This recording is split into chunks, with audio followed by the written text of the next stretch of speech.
后来继续来看行政院编列特别条例草案，其中包括要补助台电的1000亿，引发着不满。在野党的立委甲台电的员工到经济部抗议，希望政府各电思考能源政策，无应该放弃核电，让台电当年了钱，搁爱摕百姓纳税汇款钱来补台电的空。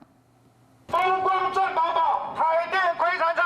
一群人徛伫经济部大门外抗议，台电的员工杨家发更加用行动叫警惕政府能源政策。波补跟增资至少花掉3000亿。来小天的在野党立委更加积极，行政院资金将拨补台电的1000亿编入特别条例草案。最喜欢讲抗中保台的民进党，为什么不用稳定、便宜，然后干净的核能保护台湾？他们以前是我们国营事业的模范生，他们是金鸡母，结果现在竟然被民进党政府变成败家子了。经济反对拨补主办方统计，因为政府能源政策调整，台电用分伫过去3档，平均每分钟爱开32万。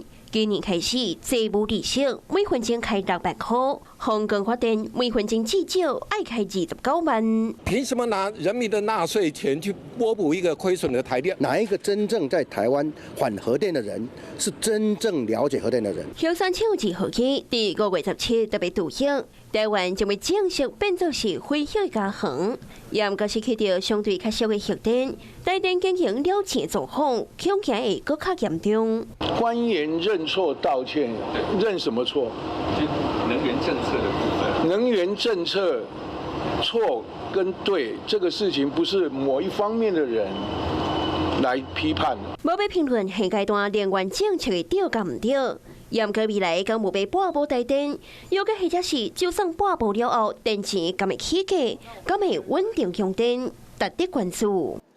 Hello， 我是张新文。想要抢先掌握最及时的新闻资讯吗？赶快订阅、按赞、开启小铃铛，锁定华视新闻 YouTube 频道。